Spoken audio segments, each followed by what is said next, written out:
Okay, so this is going to be kind of a special episode. I'm going to review all these 15 episodes till now and give you the key learnings that I got from them. So this is how it's going to go.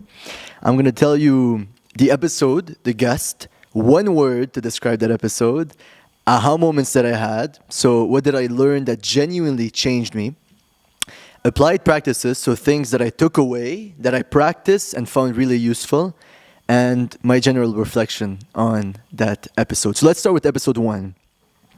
This was actually the launch of the Rich Inside podcast. I was so afraid to start it before, but if I had to describe it in one word, it's in 2 words actually, worth it. The aha moment was, this is my passion. I light up every time I get on the mic, whether that's with a guest or without a guest, and it feels like home. It lights up my heart. It feels like this is my spiritual journey, right? And this is my talent, and I'm sharing it with you. So, applied practices, it's actually from episode 15, so the latest one, Ant's advice.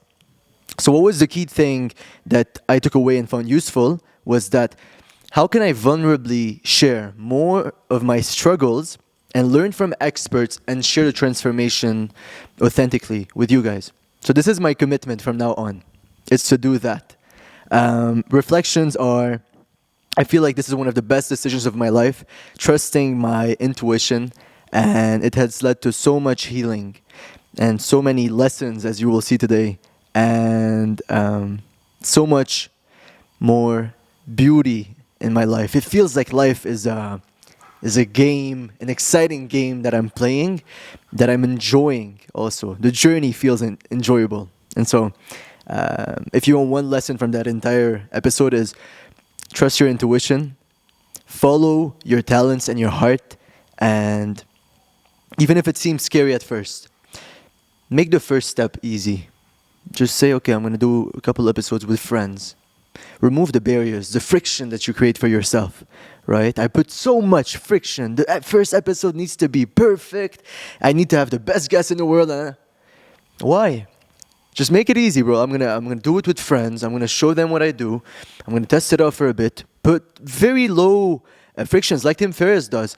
And he's been a huge inspiration to start this because he proposed the fear-setting exercise, which I did, and which helped me realize that, bro, this is not as scary as you're making it seem. Bro, it's just start. Okay? Just start. Remove the barriers. Put a mini goal. I'm going to do 3 episodes. If I don't like it, I'll stop and I'll come back to what I'm doing. It's not the end of the world. And so this was the main teaching, and bro, this journey already, the 15 episodes, feels like the most healing thing I've ever done in my entire life. And so, let's jump to episode 2. Episode 2 was with Etienne Claret, which I like to call Etiax. He's one of the nicest, most pure people I've ever met, and I'll tell you why. First of all, the one word is passionate. The aha moments are, so what did I learn that genuinely changed me from Etienne is to start your dream, no matter if it's shitty at first, because Etienne started he loved taking pictures, but he started working with companies, which wasn't really his passion, because he then transitioned to filming adventures, then expeditions, then he really started finding his calling. And it aligns with the saying of Rumi, I think, is that once you take the way paves itself. You start finding your calling. So the first step is actually starting, even if it means starting with something that's less than ideal, but starting your journey towards your dream. I don't know why the book of Paulo Coelho popped to mind, the one about the guy who has a dream and follows it, and then the waves everything starts aligning. So here what I got is just follow your dream, everything will align exactly as it's supposed to align. What I got from Etienne, he went on some crazy expeditions, surviving 24 hours inside an active volcano, being stuck in the Arctic for 33 days, and no one was coming to rescue them. A bunch of other crazy shit. What I learned from that was that you can turn off your phone and experience nature more. And these extreme conditions push you to do it in a more acute fashion, but that doesn't mean you can't have a normal condition and embrace the journey, right? Embrace the present moment. Enjoy it. This is what nature will teach you. And it applied practice, what Etienne has taught to me, what I took away that I found really useful is how can I enjoy nature more? How can I adventure more? Etienne has found himself as an expedition filmmaker, and he loves it. He loves it, and I see it in him. And he's recently done a video with Yes Theory, which is crazy. And you see it in his face. The thing about Etienne reflecting right now, the reflection part, what did I feel is that Etienne is one of my favorite, genuinely, and I say it from the heart, my favorite humans I've ever met. And I've seen him maybe 4 times in my life. But every time that I see him, he's so pure, so nice. When we were in the podcast, when he talked about his family, he started tearing up. And this is a very big sign of a person that's pure and loving. And so, Etienne has taught me a lot. So moving to episode 3. Pat Burgener. So, Pat is an Olympic snowboarder, 2-time Olympic snowboarder. And if I had to describe him in one word, it's courageous. The aha moments I had in the episode, what did I learn that genuinely changed me, was the power of being a rebel. Pat was a big rebel at school. He got expelled from 5 schools at just 10 years old. And it was because he didn't fit in that system, right?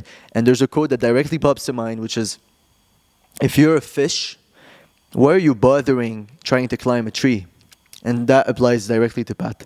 Pat realized he's a fish and that he wants to swim, right? This is what he wanted to do. He realized that he loves sports and that he wants to become a professional athlete.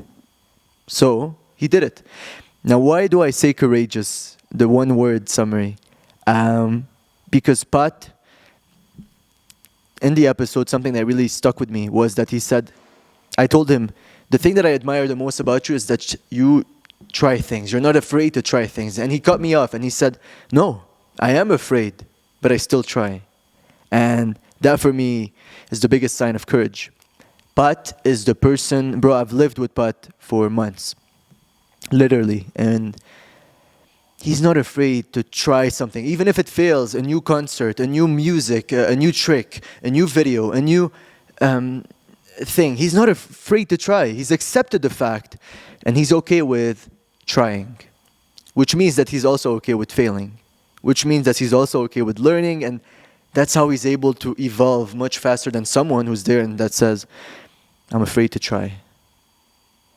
Pat has a superpower. That's what I realized, at turning any negative circumstance into a positive one. He got injured and started crying and was in this very dark place and said to himself, okay, how can I turn this around? And started playing music on the hospital bed. And he created an album from there. Pat is one of the most positive person that I know that's able to turn any situation into a positive. The podcast is the perfect example of that. Before the podcast, literally, we woke up, me and Pat, and we were fucking down. Like down. We went to train together. We were like, nah, bro, it doesn't feel like it. We feel depressed, anxious. It feels like one of those days. And then we get to and I didn't want to force and tell him, yeah, let's do the podcast, even if, no. I was feeling the same, so I was like in the same boat. And so when we came back to the office at Lausanne, by the way, the first episode was filmed in Lebanon, second episode with the Chucks in Lausanne, third episode with Pat was also in Lausanne, so in Switzerland, episode 2, 3 in Switzerland. And we come back to the office and Pat looks at me and says, you know what? This is the perfect moment to document this. Because if we can talk about our struggles, then it's a win. And a lot of people would benefit from this. And I looked at him and I said, here it comes again, the superpower. So, applied practice. What was the key thing I took away and found useful from Pat? 2 things. How can I try more and have fun, even if it doesn't work? Right? How can I try more? Allow myself to make mistakes and try. And the second thing is, how can I turn any negative into a positive? And this is something you could use yourself. Now, the reflection, Pat, by the way, before I say the reflection, Pat just released his song Healing. Please, please, please go check him out, stream it, and let's blow it up. The thing about Pat, he's an inspiration, but more than just an inspiration, I consider him like a brother. He's hosted me multiple times for months on end at his house and has treated me like family. And I feel like we have a bond that goes beyond just friendship or work. I really, really cherish every laughter we had, every moment. He's just a beam of light. And I love him very, very much. And I'm so grateful for him. If you see that, Pat, I love you. Okay, episode 4 was with Maria Saab. The title was High Performance Expert, Unlock Your Higher Power and Attract Abundance. If you want to summarize it in one word, it's relief. The aha moments were 4 words. Conscious beings, she said in the podcast, we are conscious beings, subconsciously driven.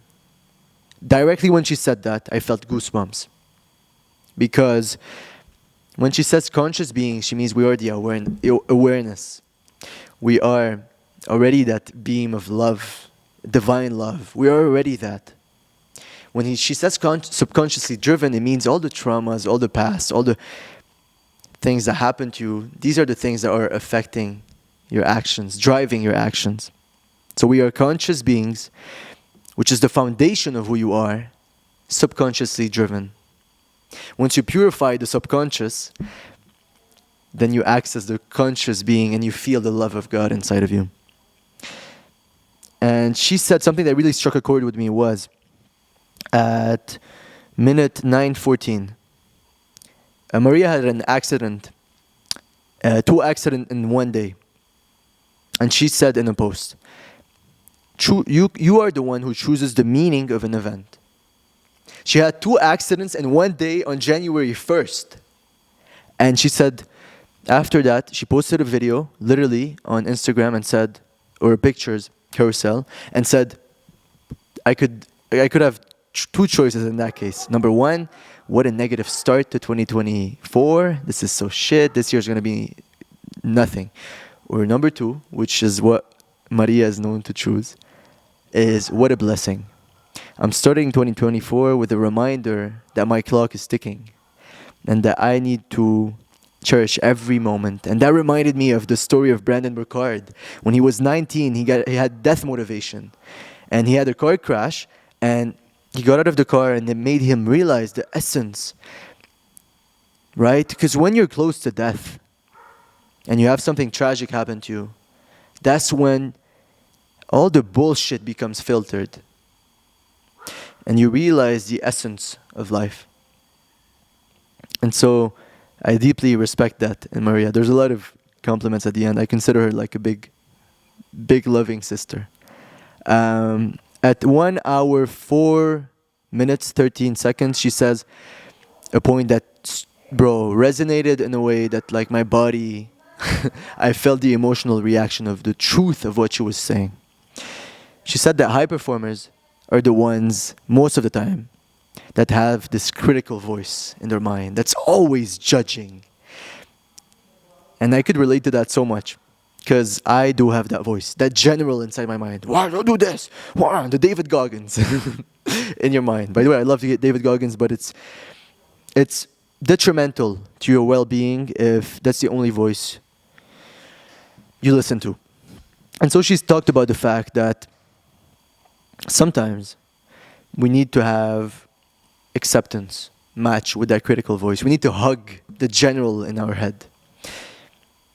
It's important to do that. And she talked about journaling and self-awareness as tools to help you achieve this. And it helped me to just ask the question, if you want to jump to applied practices, how can I be nicer to myself? Sometimes we're such assholes with ourselves. Right? Such assholes, always judging, criticizing. If there was a literal friend that was that critical voice in your mind in front of you, you would say, I would never, a day in my life, sit for 2 minutes with that dude. Right? So why are you choosing to have that in your mind? And so that helped me to develop loving kindness for myself. Right? How can I be more loving to myself? That doesn't mean you stop being disciplined. How can you have loving discipline? That's the key thing that I got. So, reflection. As I said, one of the key things I'm proud of Maria for is that she's killing it right now on social media, but most importantly, she's killing it with the message of purity and love and joy, which Maria is known for. Maria is a beam of light in this world, and she radiates love. And she's the kind of person that would make you feel like all is well, that you are well, and that you are enough and loved. And so I deeply appreciate Maria for this. Let's jump to episode 5. Ryan Habchy. Title, Maximum Potential, 60 Minutes to Transform Your Life. One word I would summarize this as brotherhood. Brotherhood. I'll explain at the end why. The aha moments that I got. So what did I learn that genuinely changed me? Ryan's story is the embodiment of no matter how dark your life seems at one moment, no matter how depressed, anxious, insecure you are, there is a way out. And he's the perfect example of this. He was once upon a time very depressed. He went on this self-development journey, and key things along the line I want to talk about, and now is much more fulfilled on purpose and happy than he was before. He talks a lot about the subconscious mind and how to reprogram it so that you can live out your genuinely fulfilling life. And what I appreciate about him, and he talked about a lot of tactics and hacks in the podcast, but I want to go beyond that. And he gave a book called Psycho-Cybernetics. But beyond that, when I go to his house, what I'm really impressed about is the vision he has. He stuck on his mirror and visualized the key things he wants to have in his life. And what really stuck out, and till this day I reflect upon, is that he had a journal and he told me, Adi, look, today I journaled, what are my weaknesses, what are my strengths? And he just told me all his weaknesses, all his strengths. And that's what I really admire about him, is that he's humble. He's very, very humble. And that's what takes him far. A humble person is able to look at his weaknesses and see, how can I improve? Right? And so applied practice, what was the key thing I took away and found useful? Was before he started his social media journey, he reached out to me on Mentally Great and said, I love what you're doing. I would love to ask for advice and all this stuff. And we went to have Starbucks. And he asked for help.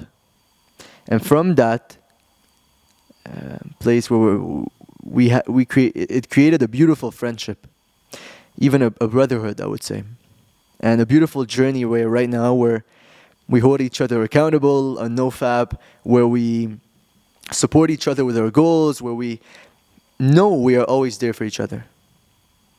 And so that brings out the idea of don't be humble enough to ask for help. And I'm talking to myself too, because sometimes I'm not humble enough to ask for help, right?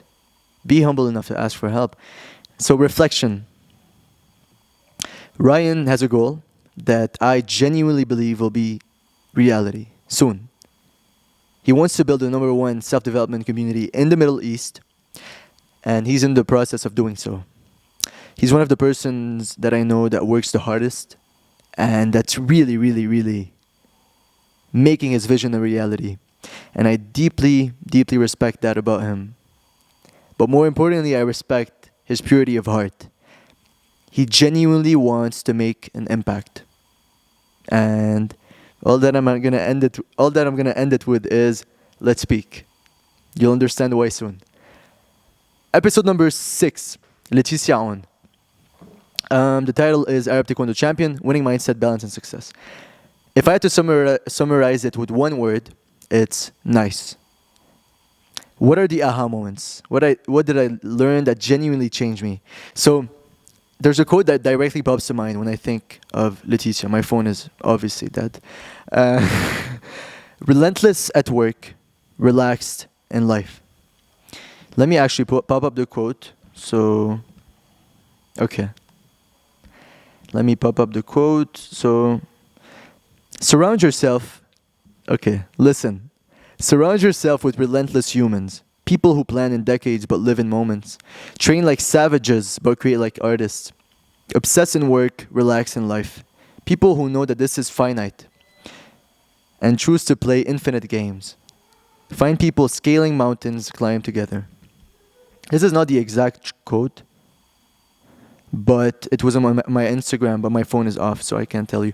But it was a quote that talked about the fact that when it comes to work, to your passion, to your vision, you are relentless. And when it comes to life, your social life, you are relaxed. You are more chill. And I admire that about Laetitia. So I don't know how she does it, but she manages to maintain both being a literally world ranked, she's going to the Olympics, world rank Taekwondo champion and a med student, which is, in my opinion, or everyone's opinion, crazy. Okay, what else? Applied practice. What I found, the key thing that I took away was that I really liked about that episode that Laetitia talked about is that when she saw two clips, one of her clips where she was really pissed and fighting with anger, and another clip where she was fighting with composure.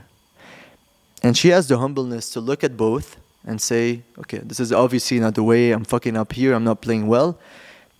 This is the better way. And I think that's something everyone can take away and apply. You have to have the humbleness to look at the alternatives, the before, after, in your life, and yourself, right? Look at yourself. When am I the best? Is it when I'm partying and taking drugs and living the impure life? Or is it when I am following my passion, praying, being kind? You have to have that humbleness, and I respect that a lot. She had also a moment that I really liked, the mindset switch. She talked about the fact that she was once losing 10-0, I don't know how much that is in Taekwondo, but and then she switched to, okay, I'm going to win. I'm going to go from I'm feeling not good enough to let's make it happen. And I respect that. So the takeaway question, the key question is, how can I switch from relentless to relaxed? Which I think is a question that all sustainable high performers need to have. Reflection. After the episode, we started talking, and she told me about the fact that we didn't talk about the Olympics. And I told her, I genuinely believe you're going to qualify. It's going to happen. And she has that humbleness in her where she says, no, I don't think so. But when a person actually says that, it actually shows that they're pretty confident and they can make it happen. And so I just want to say I'm proud of her, and that her hard work for the past years have paid off. And no matter what happens, she's accomplished something that, a story that she'll be able to share for the rest of her life. And I respect that a lot in her. I respect any person that is able to pursue their passion and to maximize their potential. And so Laetitia, props to you. Much love. Okay, next. Episode 7, Dr Guenole. Dr Guenole was actually introduced by Pat. And Pat told me, you have to interview this guy. He's an expert in biohacking and optimizing your health and feeling energetic throughout the day. So I said, okay, let's do it. And so if I had to summarize it with one word, it's energy, right? Aha moments that I learned. What did I learn that genuinely changed me?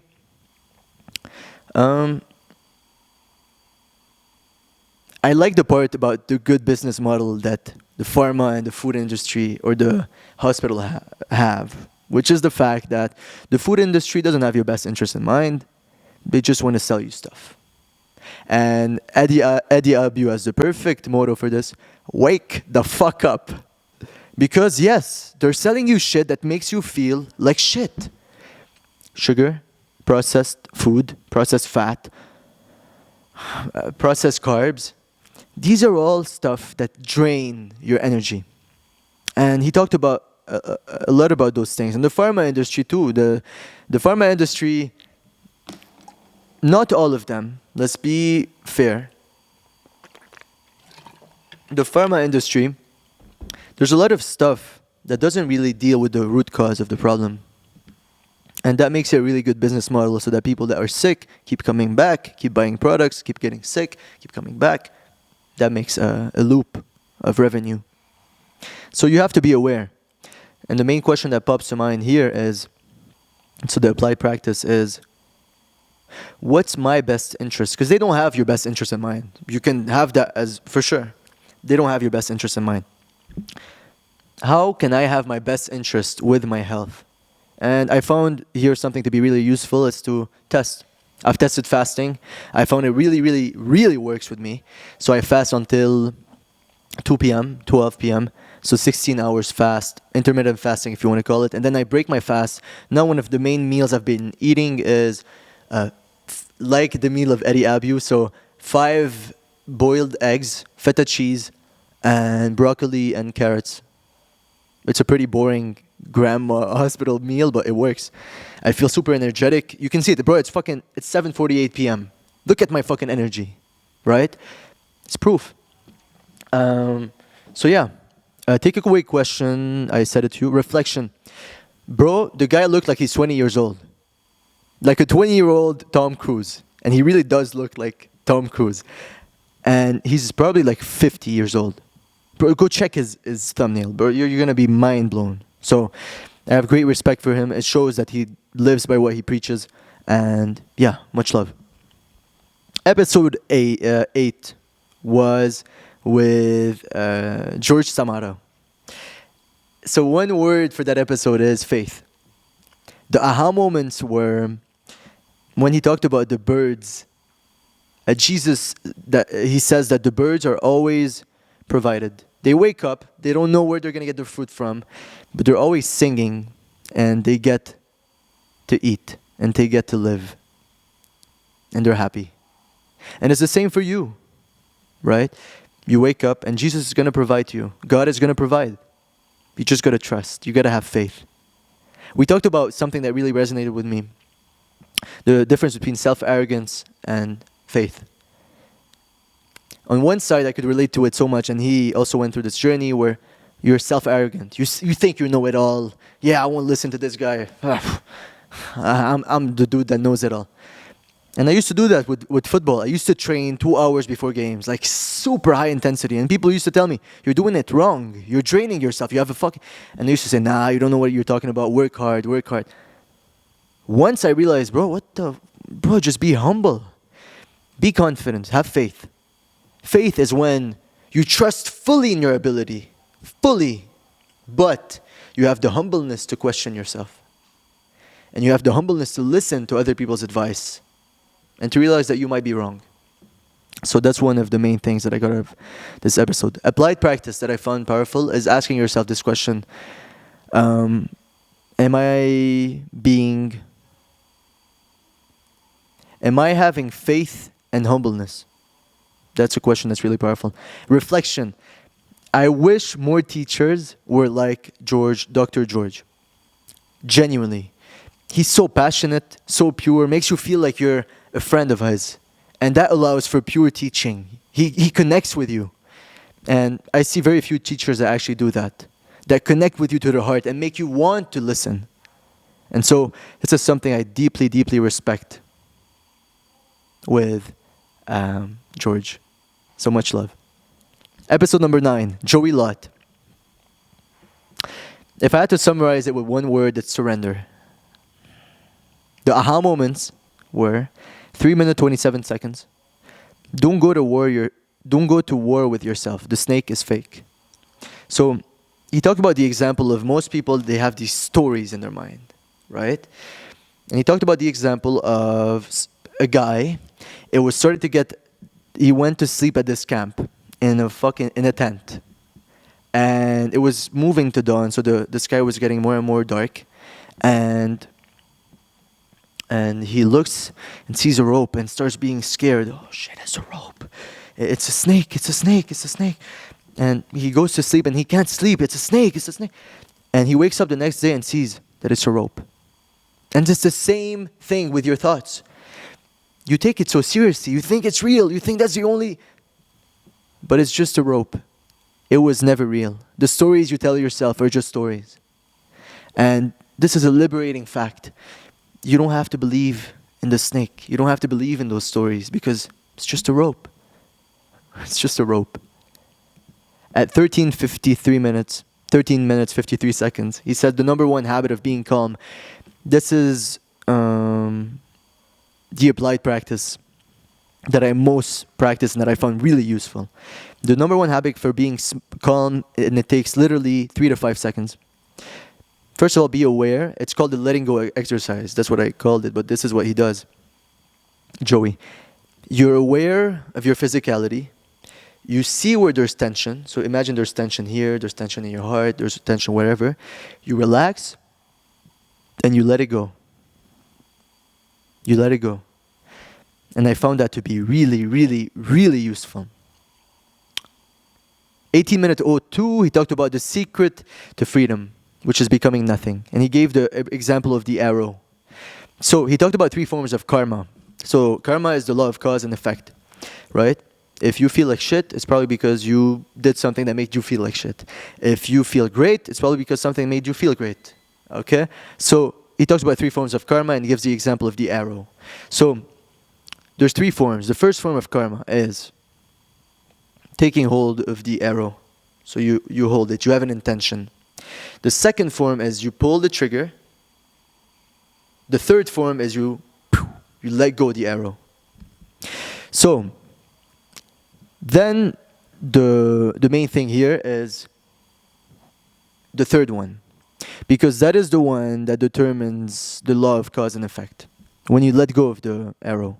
Because ultimately, and he says it, this is quoted by Joey, ultimately the arrow is going to hit you back. So if you make someone suffer, you're going to suffer yourself, my friend. If you make someone happy, if you uplift their day, it's going to uplift you. The arrow is going to come back.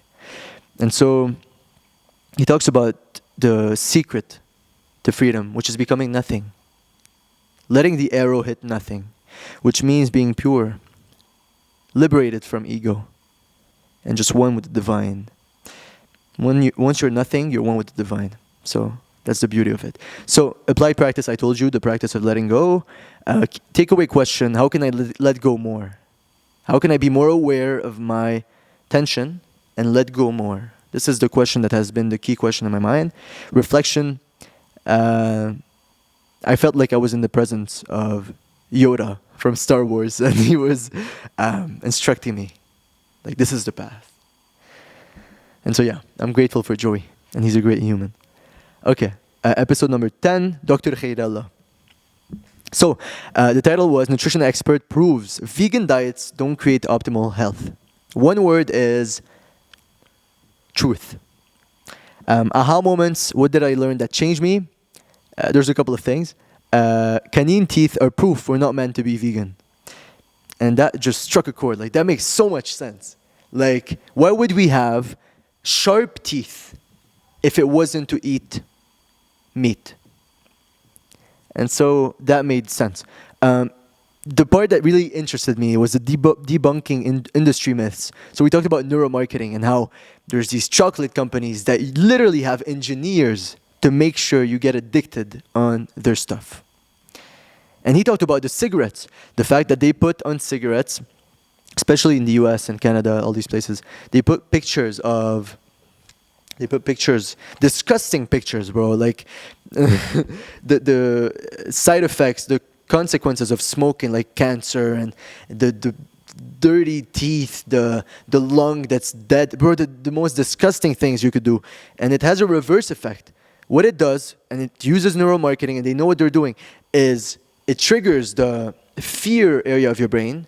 I think it's called the amygdala, and it makes you smoke more. And that was like an aha moment. I was like, what? Applied practices. What I really found to be useful, and it's a bit weird, but it works, is that He told me signs of bad gut health are usually either in your skin or your poop. So after finishing to poop, I look at my poop and see if it's an actual formed poop, like a hot dog. And if it is, then it means my nutrition is on point. If it doesn't, then not. It's a bit disgusting, but he told me to do it. I tried it, and yeah. Reflection. I met him at my uncle's birthday. And the first time I met him, he was so energetic, so warm, so nice. He was like a breath of fresh air, energy, pure energy. And I just felt right away, boom, we need to have a conversation. This is just aligned. And I had such a fun, interesting, informative conversation, and I really enjoyed it. And he's such a pure person, and and that's why he's one of the best. Okay, so we're back because it cut off. And I was saying about Dr. Khairallah, that's why he's one of the best health optimizers in the country and in the Middle East. And he's known for it. So episode number 11 was with Dr. Eben Alexander. The title was Near Death, Seen God, Enlightened My Soul. One word was reassuring. So if you don't know Dr. Eben, he was a scientist at Harvard. And he had an NDE, which means a near-death experience. And his soul ascended and went to heaven and had a spiritual experience where he saw the divine, the mystical. And if I had to describe aha moments, what did I learn that genuinely changed me? He saw a guardian angel that told him all is well. All is well. And that's a statement that's been stuck, kind of impressed on my mind. And he talked about life reviews, which really stuck out. But before I get to them, life reviews, which is the applied practice, he talked about that NDEs are important to understand. But ultimately, it's not important what happens after we die. But how do we live this life? This was in the trailer, by the way, of the episode. Are we living it out of love or fear? So the applied practice was, he said when he went up, he had a life review, which means he saw people having life reviews, which means you see your life and how that impacted others. So not you, how that your actions impacted the feelings of others. And he said, we need to be aware.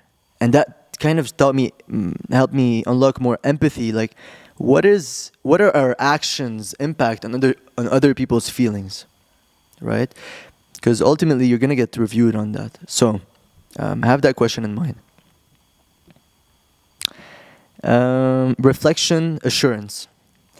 The fact that he was able to question everything he thought was real. Because he was a scientist, a hardcore scientist that only believed in what he saw and evidence and all the rest. And the quote of Descartes that says, if you're a true seeker, then you will question everything you think to be true. And that's what I deeply, deeply respect about him, is that he questioned it, or was forced to question it. But he accepted that this was the key part. And the fact that spirituality is the essence of our life is the beauty of that episode. Episode number 12, Roberto Asseily. The title was, Use These 5 Genius Steps to Sell $10,000 per month in 2024. the average clickbait. It's not a clickbait because it's true, you can actually make it, but it's the average title of any money video. One word is, actually a couple of words, is that you can have it too. Aha moments, what did I learn that genuinely changed me? He talked about the 5-step formula to sell anything to anyone. Before I go into that, he talked about speed over perfection. Speed over perfection. And I used to be very perfectionist. Before starting this podcast, I was like, okay, we need to plan every single step. We need to have everything. Bro, this is so limiting and it blocks you from starting. And he talks about speed. If you have a business or you have any idea in mind, okay, you set a plan, then you take action on it. And what that does, so for example, you have a business. You sell first, then you improve, right? You have a product, you believe in the product, you don't have to perfect it at first. You sell first, then you improve. So the speed aspect really stuck with me because this is what I was dealing with. He talked about the 80-20 rule, right? That most people are focusing on the wrong things, right? 20% of the activities create 80% of the results. And that's coming from the Pareto principle, which is the main theme of that book that I keep, that was kind of indirectly recommended by Roberto, that I keep always on my desk as a reminder that there's few things that create huge results. And I should focus on that. So he also talked about the fact that results are focus plus action. Results are focus plus action. Focus means focusing on the 80-20, right? What is your goal? What are the 80-20 it? This is what he says. And take action on this with speed, if you want to combine all the things. He has a belief and he usually works in 90 monk days, so he's fully focused for 90 days, then takes a 14-day more chill approach. I love this idea. So to come to the 5-step formula to sell anything to anyone, this is an idea that's really powerful, and he says basically 5 things. The first one,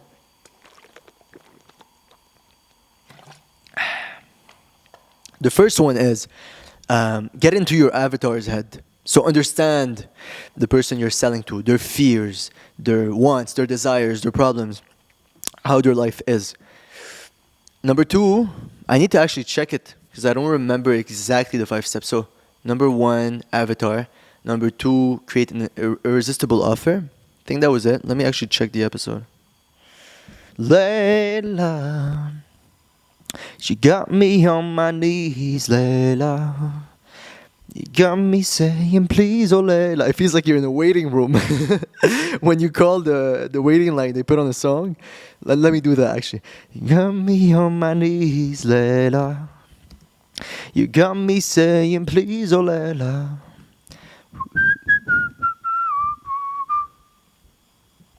You got me saying please, oh Layla. Okay, so Roberto, episode 12. Where are you, Roberto? Boom.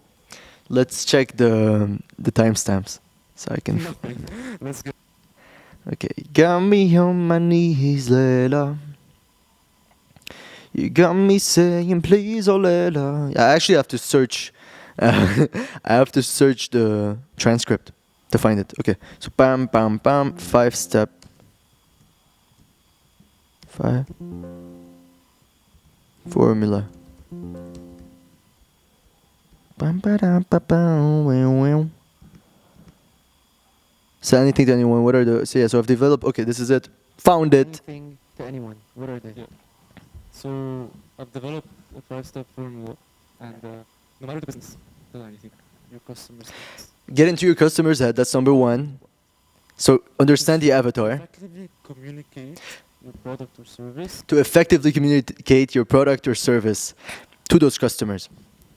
Putting his business. Their motivations, like Number hang out. number 2. To them, I'll have a whole CIA, like what they want.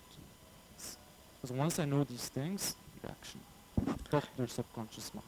Okay, he talks about talking to their subconscious mind. If you want to check it out, the rest of the 4 steps, you can check them out. It's really powerful stuff. He's used it to make millions. And so check it out in the podcast of Roberto, episode 12. Applied practice. Roberto talked to Habchy, who was on episode 5, and recommended to him to ditch his morning routine and to start working early. And indirectly, I started it. I tested it out. I said, why not, bro? I ditched the morning routine. I started deep work first on my most important task, my 80-20, my 20% that creates 80% of the result, my one thing. And bro, this has been one of the most transformative things for my productivity and my happiness. I'm getting into flow states, bro, where it feels like, bro, time is passing, it's flowing, life is beautiful. You see how I'm talking? I'm in a flow state right now as we speak. And so yeah, try it out. And that doesn't mean you ditch your morning routine. That doesn't mean you cancel it from your day. No, it just means you do it after your deep work. That's what I'm doing. I found it to be really powerful. So the key takeaway question is, how can I focus on my one thing, 80-20 it, and act with speed? So the reflection is, first of all, thanks for the ice bath that you offered me at the end, Roberto. I appreciate it. I haven't used it yet, because I usually do most of my routine at the gym. So I drive to the gym and do most of my things there. So my training, yoga, cold shower there. But during the summer, I'm going to use it. I promise. So yeah, you're a gem. Thank you so much. And we got to go have lunch or dinner with Le Hadifu. Okay, episode 13, Yogi Dada Ganumutkananda. The title, Find Peace, Meditate Like This. One word I would summarize this with is enlightening. Aha moments, what did I learn that genuinely changed me, is that most people are dealing with overthinking wrong. Okay? First of all, you cannot fight overthinking. That only makes it worse. It's like you're in a river, a still river, right? The wind comes and the river starts to become agitated. If you want to stop make it still again, and you start punching it like a psycho, fighting the thing, it's only going to make it worse. But if you chill down, it's eventually going to chill down and become still again. And so he talks about this concept, which is really powerful. Build one great dominating thought. Build one great dominating thought. I repeat it because it's one of the most powerful things you can do as a seeker of spiritual truth, which is the essence of this podcast. What does he mean by that? One great dominating thought with the divine. I've done this in the past 600 days. Meditated non-stop. I probably skipped one day in 600 days. And my main focus in those meditations was becoming one with the divine. Focusing my energy on one great dominating divine thought. And I've never felt in my entire life as peaceful as I feel in this past year or so. Never, and I mean never. I consistently feel the presence of God inside of me and that my mind is pure. And you do that by building one great dominating thought. And he talks more about meditation and how to do it. More specifically, you can check out the podcast. He talks about opening the heart. And once you open the heart, that you realize that you realize your oneness with all, with the universe, with God, with everything. And that struck a chord and resonated. He talked about enlightenment, that it's not only about self-realization and meditating under a tree alone and doing nothing. The main aim of that is to allow you to serve more with love through karma yoga, without expecting anything in return, just pure love. Because you realize your oneness by opening your heart with other beings, so you serve, and that helps you awaken in the process. So, applied practices, this is the main thing. The last one is service. The one great dominating thought. These are all things I applied. One key takeaway question.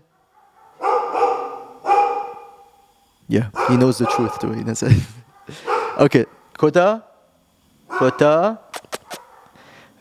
Okay, so one dominating question is, how can I build one great dominating thought to keep my heart open and serve? Reflection. What a beautiful soul. What a beautiful... Kota, please. I'm filming. What a beautiful soul. Like, he makes you feel like life is easy, that you have all the answers within you. He just helps you point at it. So, he's a gem. God bless him. Episode number 14, Donald Hoffman. What an episode. The most viewed episode yet. The first episode to cross 1,000 viewers. And I'm saying that because I'm proud of the message reaching that many people. And I might look back and say, 1,000 viewers, nothing. But I'm grateful for it. The title is Your Ultimate Truth to Awaken and Find Freedom. One word to summarize that episode is humbling. Aha moments are, so what did I learn that genuinely changed me? Awakening from thinking you are this avatar. So in the intro of the podcast, he talks about the fact that most people are stuck thinking they are the avatar in the game. So imagine you're playing GTA, right? There's this avatar. If you really think, you have two options. Number one, you really think you're the avatar. That if someone's gonna do something, it's really gonna affect you. If he shoots you, you're gonna die. If you and you start taking your avatar really seriously. Or option two, it's just an avatar. It's not me. I am beyond the avatar. I am soul, eternal soul. And so he talked about that, and he gives really powerful examples that you can check out in the podcast. But he says, removing this is a point that really I didn't expect. And I was expecting an answer that was what I thought was true. He said, we talked about VR and AI and how it's going to affect consciousness and awareness and enlightenment. And he said, and I asked him, he has a theory, if you don't know, that's called the interface theory. And he says that what we see is actually a simulation. It's not real. It's like your desktop, right, your computer. And the icons you see on those computers are like the objects in your life. They're a simplified version, but they're not the actual truth. Why? Because those icons are simplified. They are actually binary zeros and ones and millions of codes and whatever, but you don't see it. You see the simplified version. And he says that objects in the real world is the same. And he talks about how the objects are like the icons on a desktop, and the interface is like your consciousness, if I remember well. And so he says that most of what you see is an illusion. And so I asked him, okay, so this is an illusion. So if you put on a headset, then you have a double interface. So you're stuck in a double illusion. And he said no. And I was really surprised when he said that. He said, actually, when people are going to remove the headset, it's going to help them realize more that this is an illusion. This headset was an illusion. And it will help them question, so what if my own life is also an illusion like this headset? When I remove it, there's freedom. And so I found that really fascinating. Applied practice, what I found to be exceptional and I think is his superpower is that he is one of the most humble people I've ever met in my life. Although he's a genius thinker, and he's found things that most people would never even question. He's one of the most humble person, and I told him in the podcast, I admire this in you. And I think it's obvious why you evolve so fast and you learn so fast and you're so you're innovative. It's because you question yourself consciously with humbleness. So the applied practice is how can I learn humbly? How can I be a humble learner? Yeah, how can I be a humble learner? This is the main thing. Or how can I awaken to freedom by questioning myself and reality with total humility? Reflection is, I literally just witnessed a genius thinker. And that I should be more humble. Because if he's a genius and he's humble, why shouldn't I be? I'm not that special. Episode 15.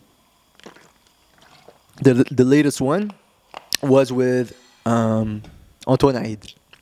The title is Why 98% Waste Your Talent. Don't do this. One word is, to summarize this episode, is healing. Healing. The key learnings, the aha moments were, before the interview, I was trying to control the conversation. I was trying to extract as much practical value as possible in a way that's kind of obsessively controlled, out of fear. And he came in and with empathy told me, Fouad, this is not the way. Just let go. Just let go. Let the conversation flow. And through it, I learned these aha moments. Talent comes first. You're not lazy. You just haven't found what lights you up yet. Once you find it, the thing that lights you up, that excites you, that opens your heart, natural motivation and discipline will follow. You will wake up like he does at 4 or 5 a.m. and start working. And he works the entire day. And it's his passion that drives him. He talks about the fact that inherently we don't have negative weaknesses. But it's our environment that defines if that trait is positive or negative. For example, if you're at school and you rebel like Pat, then at school that trait is not good, right? Because people want you to be obedient, to follow the rules, But if you use that rebel spirit in innovation, in creative thinking, then you can be a genius. So it's in the environment you're in that defines whether a trait is positive or negative. So the question then becomes, how can you put yourself in an environment that appreciates and values your traits? The third thing that I found really powerful was, the obsessive control was stemming from a place where I was trying to avoid mistakes. from the anxiety of being criticized for failing by your parent. And a lot of people face this, especially if you're Middle Eastern. So he told me in the podcast that you're allowed to make mistakes. And the parents should allow their kids to make mistakes, because this is the way they learn and grow and find themselves. And at lunch, we were having lunch. There was a twin of Dr. Antoine Eid, another guru of mine. Both of them, which I love very much. We sat at dinner, at lunch, and they both pointed to the fact that I was avoiding mistakes. What does that mean? That means I was trying to control it to make it so perfect so I wouldn't get criticized, so I wouldn't make mistakes. Now, how much of a disempowering belief is that? And they, at lunch, it felt like a healing moment. They said, you're allowed to make mistakes. And I journaled about it and stuff. Applied practice, I really love the improv practice at the end where we did the exercise, the but and exercise. And it showed me just proof right in front of our eyes. Like the example of Laetitia when she saw herself fight angry and she saw herself fight composed. It was obvious that the and strategy, not the but, that I was trying to do before the podcast where I was trying to control, but the and strategy flowing with it and was so much more energetically higher. Reflection, thinking patterns, also apply practice. You could ask 5 of your friends to describe you in one word that describes mostly how you think, your personality, your main personality trait. This is what he said. Reflection, I had a journal entry. Where is that journal entry actually? Where did I put it? So in that journal entry, let me just summarize it. I said, after the podcast, I felt like I was healed. It's so weird. And we had a trivial moment in the podcast where he was talking about your parents controlling your decisions and telling you what to do. And it was a joke, but I didn't take it as a joke. I was like, yeah. Because I'm used to this, you know? And we started laughing because he meant it as a joke. And that laughter felt like the most healing thing I've ever faced in my life. Felt like I healed years of trauma behind. Years. And after the podcast, I actually took Maria's advice, how can I be kinder and nicer to myself, and took the day off to celebrate this win.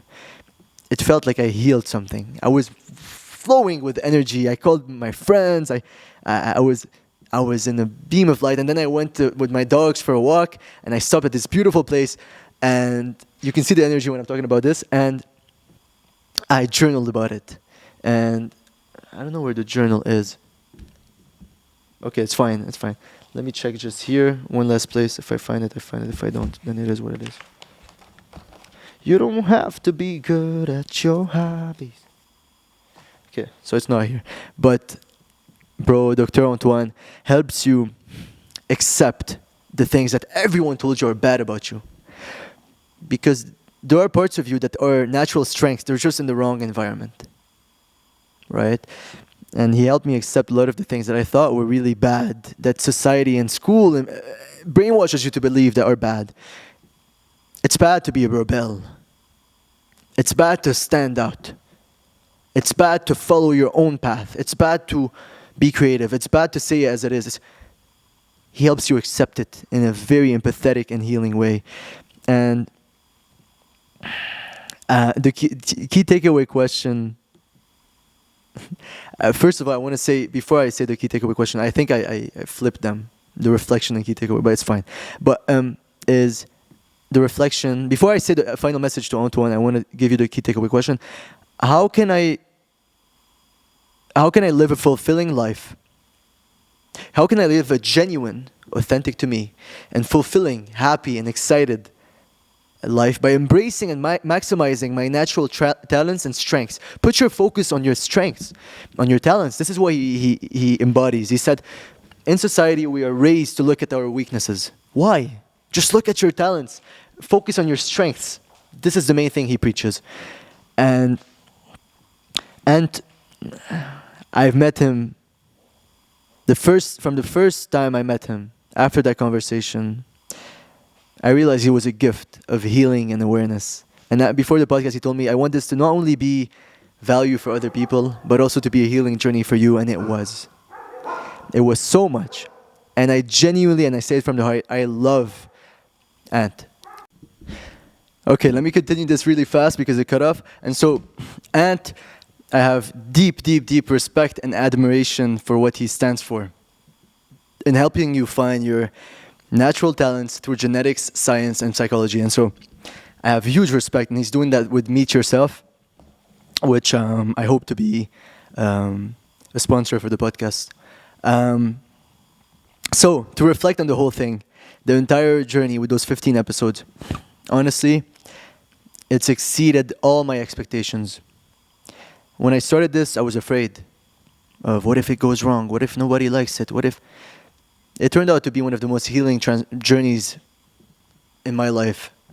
And it helped me awaken parts of me that I didn't know even existed. It helped me accept parts of me that I neglected. My strengths with Ant and on episode 14. It helped me to realize the essence of being a loving, disciplined person like Maria in episode 4, I think. Maria's episode 4, yes? Yes. It helped me to realize the humbleness from a world-class champion fighter, of the fact to be able, of Laetitia, to be able to analyze the good and the bad and to go towards what's best with no ego. It helped me from Joey Lott to surrender and to let go, right? When you have tension, let go and just ground yourself again. Dr. Khairallah showed me that energy is what you should be seeking when you're choosing food. Energetic, food that makes you energetic.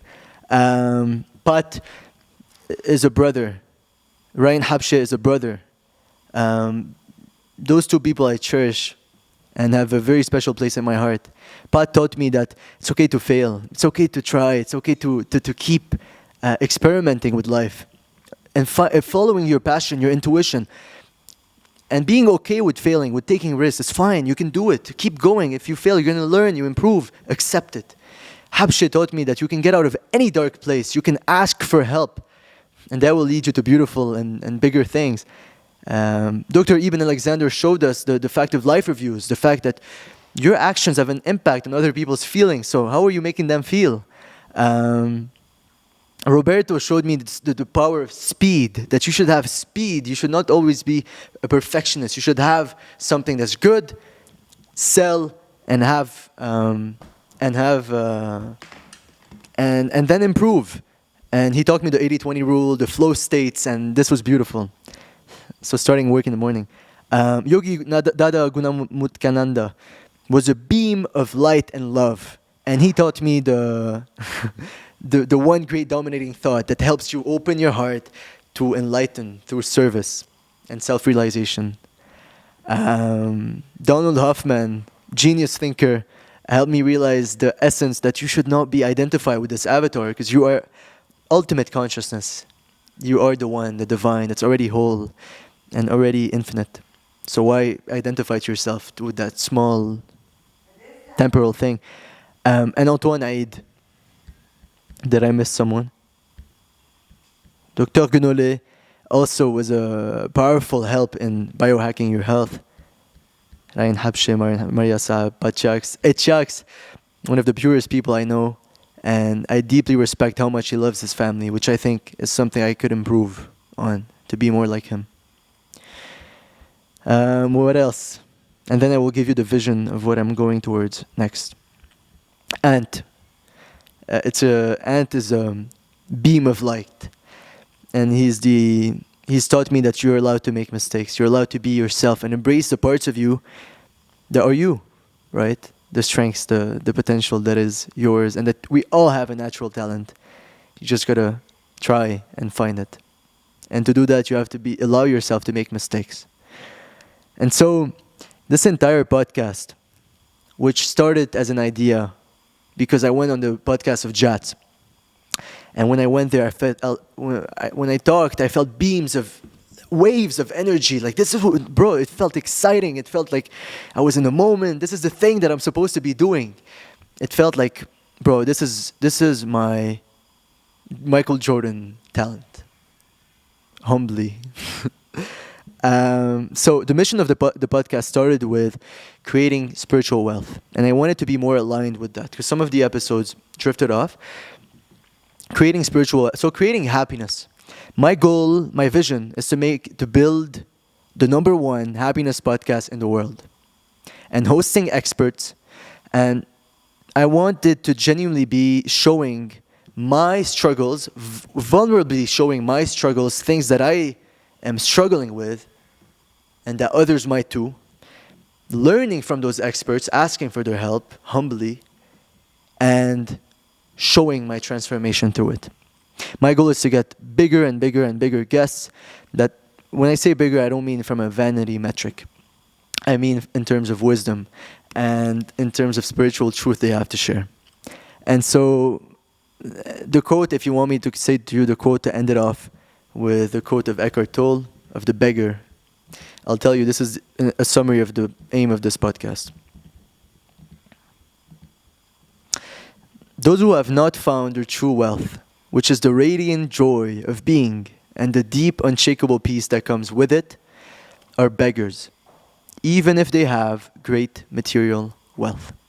So this is the aim of this podcast, to help you find that true wealth, that radiant joy and unshakable peace that's already inside of you. This is the goal. This is, if you want me to give you the log line, which means the guiding vision, the compass, this is it. And I want more of the episodes to be aligned with that. Now the podcast, I love doing in-person interviews, face-to-face. And honestly, it's not making money yet. So I would really appreciate you supporting this mission and making it easier and more accessible to have these real face-to-face conversations. Because they're the costly ones. And so if you support us on Patreon, there's affordable plans. And if you want to be more generous, there's more. I would appreciate any donations, if you want to say, any help you could give. Because that would help us do more of these real in-person meetings. And this is where you can feel the connection with the guest. This is where you can feel the spiritual energy and the connection.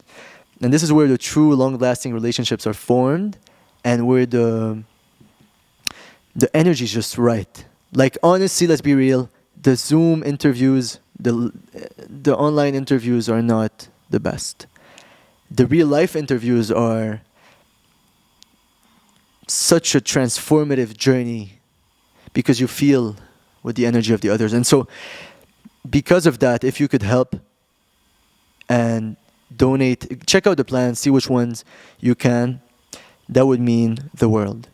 And that would help me to travel, to pay for the filming, the editing, which is the main chunk that this would fund. Travel to have real face-to-face conversations with worldwide experts in spirituality and happiness. And yeah, this is it. Guys, thank you so much, every single one of you, for being part of this journey. It just opens my heart and makes me so happy within, genuinely. So yeah, I have to leave right now because I'm meeting Tanyos, which I consider one of my gurus, and which we're going to have next on another episode. I'm going to give you exclusive news. We're having next, there's 3 huge guests. I'm going to reveal one.